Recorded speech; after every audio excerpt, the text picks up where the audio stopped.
Here's the scenario, okay? Okay. We're walking down the street, right? We bump into someone who says that they've never heard, let's say, both albums, Songs in the Key of Life, and they like, I've never heard Speaker Box Love Below. And they say, well, why should I go get it? And you would say to them, what? Why should they run at that moment, either go to a store, grab it, or like pick up their phone and download the album immediately? What should be the reason? Explain that. The instant that you listen to either one of those albums, it's like it makes everything make sense as far as what being an artist really is. Yeah. You know, like if you take Stevie Wonder, in the songs in the Songs in the Key of Life, literally from top to bottom, it paints the picture of his mind.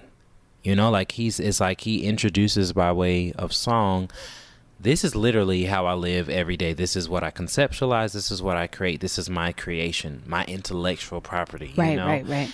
Outkast the same way. It shows you how vast of a spectrum or range a creative has. And I think that's just one album. Just one. Right. It really is just one. That's and low-key kind of scary. Like, just one. And if you think both of their albums, they're very different artists, Stevie Wonder and Outkast, but both projects, they have a variety of content. Yes. And I if I were to encounter that person, they would hurt my feelings. Because how do you not know them? But that's okay. And they apologize. I'm sorry, Yeah. I've never heard it, but... We would have to have a masterclass on just sitting and listening because, I mean... Just sitting and listening. Yeah. But here's the thing. I think if they just sat and listened, I don't even think that those albums are something that you could just...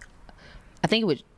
You'd have to play them again and again. Like, yeah. We're going to have to come back next week at 7 for another class, like in another one, because there's so much to get. Totally. That you can't get just... Totally. One time. Because the song structure alone, I think, you know, even as a fan, it's moments like these, like when you're watching an interview or watching some type of autobiography, or, you know, just them kind of letting you inside into their world.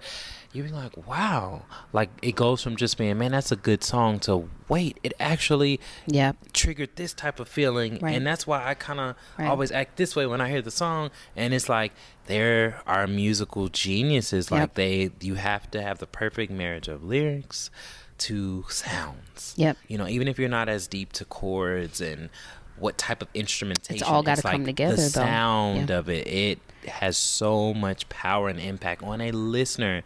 Music literally dictates our feelings. And I think Outkast and Stevie Wonder, they have not ever, in my humble opinion, failed to create great feelings with their music.